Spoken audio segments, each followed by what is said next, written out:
Hi everyone! Kumusta po kayong lahat? I hope nasa mabuti kayong kalagayan. Sorry at medyo matagal-tagal akong hindi nakapag-upload ng video. Siguro mga halos isang taon na. Simula nung huling video na in-upload ko dito sa aking YouTube channel. Actually, ang reason nito ay dahil naging busy ako at lumipat din ako ng bansa. Dati kasi nasa Dubai ako pero ngayon nandito na ako sa California, USA. So lumipat ako dito nung August 2024. So syempre dahil bagong lugar na naman dito, bagong adjustment para sa akin, inilaan ko muna yung oras ko dito kung paano mag-adjust dito sa Amerika. So ngayon eto, medyo nagkaroon ng oras, so naisip ko gumawa ng video at magkwento ng kahit konti man lang sa nangyari sa akin nung ako'y dumating dito sa Amerika at kung bakit ako lumipat dito sa Amerika. So just keep on watching at pag-uusapan natin ngayon kung paano ako nag-decide na umalis na ng Dubai at dito na muna manirahan sa Amerika. Unang biyahe ko kasi actually ng Amerika ay noong 2023. So pumunta ako dito para magbakasyon lang. Tapos ang napansin ko dito parang medyo nag-enjoy ako dito. Kumbaga bagong environment. Tapos yung climate nila, yung weather nila, parang mas nagustuhan ko kaysa sa Dubai.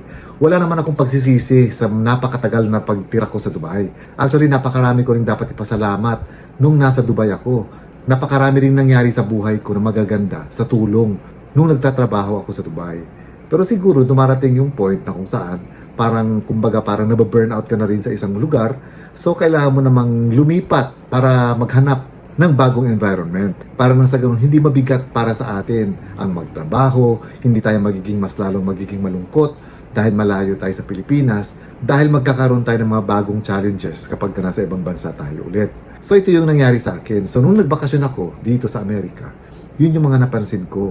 Tapos isa pa, parang napagod na ako sa trabaho ko kasi I'm working as a sales executive sa Dubai for more than 10 years. So kumbaga, nakakapagod yun na tuwing pagkatapos ng trabaho sa araw, pag uwi mo sa gabi, ang dami mong pang iniisip. Iisipin mo pa yung kliyente mo, mag-iisip ka pa kung saan ka maaaring makakuha ng mga bagong kliyente, mag-iisip ka pa ng mga bagong marketing strategies mo, iisipin mo pa kung paano mo makokolekta yung mga overdue na mga bayarin ng mga kliyente mo. Tapos meron ka pa maraming reports na gagawin para sa opisina. So kumbaga talagang very hectic ang schedule at nakakapagod kumbaga. Pero dahil nag-enjoy naman ako dati bilang sales executive sa Dubai, okay naman ako doon.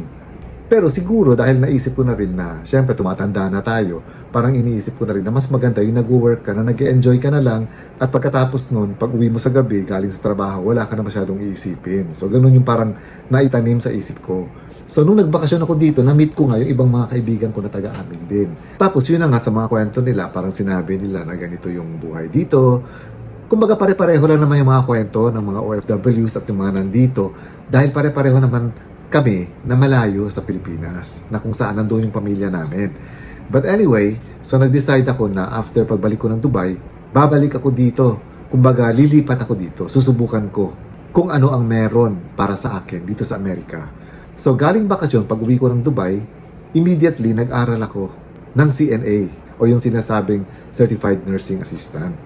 So while nasa Dubai pa ako, yun tinapos ko yun, which is a short course lang din, para lang din magkaroon ng exposure at kahit papano meron akong bala kung sakasakaling matutuloy na ngayong plano kong pupunta ng Amerika, meron akong idea kahit papano na magtrabaho kasi ang pinakamadaling pwedeng mapasukan naman talaga dito ay ang pagiging caregiver. So at least, hindi na bago sa akin, kumbaga, kapag ka meron akong exposure sa Dubai pa lang, kung anong klase magiging trabaho kapag ka naging caregiver ka. Pero ang problema kasi syempre, hindi naman pwedeng pupunta tayo dito at hindi magiging legal yung stay natin dito sa Amerika. Dahil delikado rin kahit papano. Talagang delikado, lalong-lalo na ngayon bago yung administrasyon at medyo nga napapag-initan lalo yung mga walang papel na tinatawag dito sa Amerika.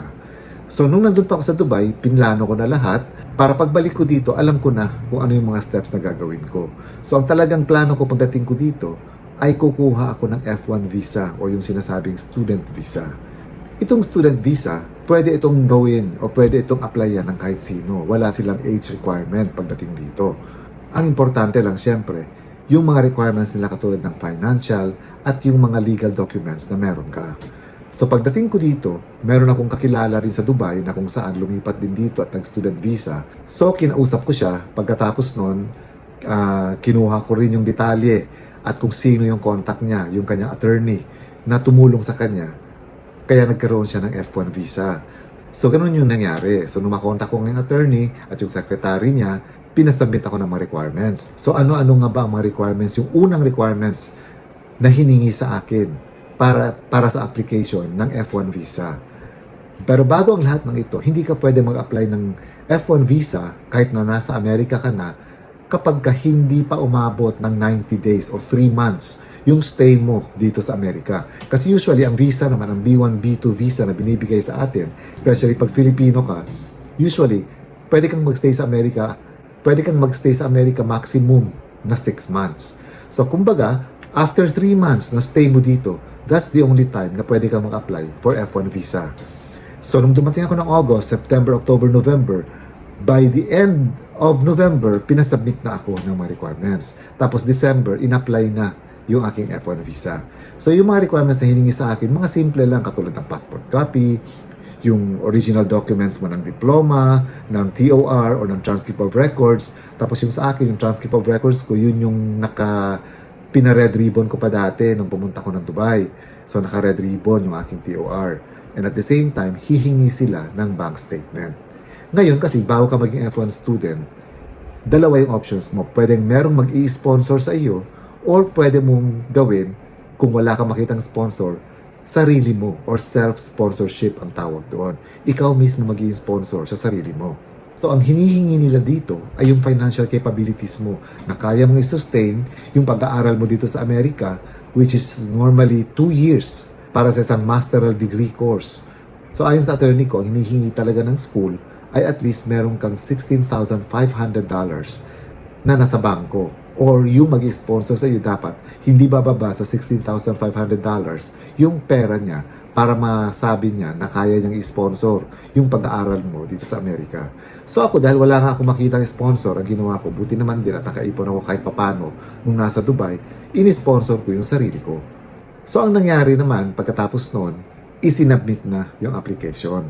So ang maximum waiting time para malaman mo kung na-approve yung student visa application mo, maximum is 6 months. So, nung 2 months pa lang yung application ko with the Department of Homeland Security, ang nangyari, nakatanggap uli ako ng email. Meron na naman silang hinihinging ibang mga documents. So, most probably, itong mga documents na ito would show na yung ties ko sa country of origin ko or sa Philippines. So, humingi sila katulad ng mga proof na yung address ko sa Philippines ay talagang totoo. So, ang ginawa ko, nagpagawa ako ng sedula sa lugar namin, tapos nagpakuha rin ako ng barangay clearance, kasi kumbaga ito yung mga legal na mga documents na magpapakita dahil meron itong mga seals. Kumbaga seal ng syudad namin. So, isa itong matibay na proof na talagang legit yung papel na ginamit, na hindi ito gawa-gawa, na talagang galing ito mismo sa government office na nasa lugar namin. So, yun yung mga dinagdag kong mga documents. At the same time, kung meron kayong mga titulo ng lupa na nasa Pilipinas, i-attach nyo na rin bilang pagpapatunay na may ties kayo sa Philippines, at magpapatunay rin ito na after ng schooling ninyo, kung wala kayong makikitang sponsors or whatever, babalik kayo sa bansa ninyo. So, ganun yun. So, ito yung isa sa mga hinihingi nila na kumbaga strong proof ng strong ties mo sa bansa kung saan ka nanggaling, katulad natin sa Pilipinas. So, yung sa akin ang nangyari, within less than 4 months, lumabas na yung visa ko. So, ano magiging effect nito sa stay ko dito sa Amerika? So, dahil nabigyan ako ng F1 visa, meron kasi tinatawag na I-94. Itong I-94, ito yung pag pumasok ka sa Amerika, i-check mo ito online sa kanilang website, sa Department of Homeland Security. Makikita mo dito kung kailan ka pumasok ng Amerika at kung hanggang kailan ka lang pwede dito. So, yung sa akin, ang nangyari, dahil more than 6 months na ako, dahil 3 months nag-umpisa application ko, nailabas yung aking visa after almost 4 months, so almost 7 months na ako dito. So, that means paso na yung visa ko, yung B1, B2, or yung tourist visa ko. Pero, dahil pending yung application pa ng aking F1 visa, after 3 months, automatic yon na extended na yung stay ko dito. So, ibig sabihin, habang inaantay ko yung pag-release ng aking F1 visa, legal yung stay ko dito sa Amerika kahit lampas na 6 na buwan ako dito. So, ganun yung mangyayari sa iyo. Ngayon, nung na-release na yung aking F1 visa, hindi napapalitan yung I-94 sa online, sa website ng Department of Homeland Security. Paso pa rin yung I-94 mo doon. Pero doon sa matatanggap mo na I-797A na sinasabi na galing mismo sa USCIS or sa United States Citizenship and Immigration Services na kung saan dito nabibilong yung Department of Homeland Security, itong I-797A, sa pinakababa doon, nandoon yung I-94 mo na bago. At nakalagay doon na yung stay mo or yung validity ng stay mo dito ay hanggang matapos yung course mo. So, nag-enroll ako ngayon sa kursong Masters in Business Administration. 2-year course ito. Pero itong klase namin, 2 klase ito. Kumbaga, isang online course, isang online subject, at isang hybrid subject. So, kumbaga, twice a week yung klase namin for 2 years. So, yung isang subject ko, dahil online lang, pwede kang hindi umattend online dahil ipopost naman nila yung mga videos sa portal ng school kung saan ka nag-aaral. So, papanoorin mo lang ito. Tapos, syempre pa, may mga assignments. So, dapat mag-submit ka ng assignment. So, yun na bali yung magiging attendance mo. Pero yung hybrid na subject, dapat pasukan mo to in person. So, pupunta ka talaga sa school at dun ka mag-aaral. Pero, every other week lang din. So, pag sinabing hybrid, merong in-person and then the next week online and then in-person and then online. So, ganon. Pero, mas strict yung attendance dito. So, kumbaga, allowed ka lang yata sa both subjects na hindi lalampas ng 3 absences. Dahil pag umabsent ka ng more than 3, pwede kang magkaroon ng F mark or failed ang course mo. Ibig sabihin, pag binagsak ka nila, pwede nang i-revoke yung F1 visa mo at mawawalan ka na ng estado uli dito sa Amerika. So, ganun ka-importante rin yung pag-aaral dito. So, ganun yung naging unang journey ko dito sa Amerika. Pumasok ako dito with the intention na kumuha ng F1 visa or ng student visa para magiging legal yung stay ko ngayon dito sa Amerika. So, ang tuition namin monthly, medyo may kamahalan. Unang-una, yung binayad ko sa legal services ng lawyer dahil siya na nga lahat ang masikaso nito. So, kumbaga wala ka na, no show na yung nangyari sa amin. Hindi na kami nagpunta ng US Immigration para magpakita.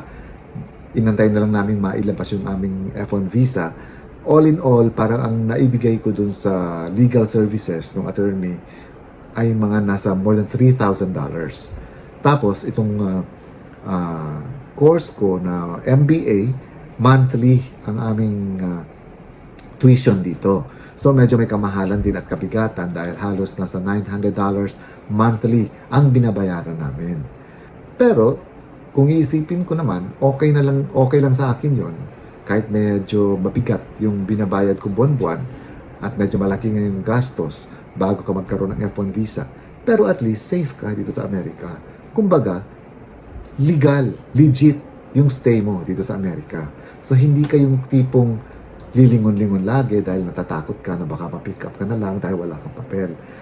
Kapag F1 visa ka, kahit papaano meron kang assurance na yung pagstay mo dito sa Amerika ay legal at may approval ng Department of Homeland Security. So, eto nga mga kaibigan, kahit papaano na i-share ko sa mga taong interesadong pumunta dito at mag-aral or magkaroon ng F1 visa, make sure na yung taong makakausap ninyo or yung attorney na kung saan hihingi kayo ng legal advice at siyang magpa-follow up ng inyong F1 visa, make sure na mapagkakatiwalaan ninyo. Dahil siyempre malaking halaga yun kapag ka nawala sa inyo or na-scam kayo. Kasi hindi maiwasan kahit saan mang parte ng mundo, marami talagang mga scammers. Awa ng Diyos, sa akin naman, hindi ito nangyari. At lumabas nga yung aking F1 visa after less than 4 months. Ngayon, nag-uumpisa na yung klase namin. So, matatapos na nga yung summer classes namin. So, by next September, bagong curriculum na naman at bagong mga subjects at instructors na naman ang mamimit ko. Also, mga bagong classmates natin. And this is all for now. Sana nabigyan ko kayo ng kahit konting idea kung paano or kung napag-iisipan din ninyo even before this video na plano ninyong magkaroon or mag-aaral or magkaroon ng F1 visa or student visa dito sa Amerika. And make sure din siguro na yung titirhan ninyo o yung pupuntahan ninyong state or yung city kung saan kayo titira dito sa Amerika ay mas maganda kung may mas malapit na school. Dahil hindi lahat ng schools dito ay allowed or affiliated with the Department of Homeland Security para tumanggap at mag-issue ng F1 visa. So kailangan i-check nyo rin yan para nang sa gayon hindi kayo mahihirapan na mag-commute kapag may klase kayo. And at the same time, sigurado ninyo na yung school ay authorized ng US government para tumanggap ng mga foreign students at allowed sila mag-apply ng F1 student visa para sa inyo. Once again, maraming salamat sa inyo. Ingat po kayo lagi and God bless.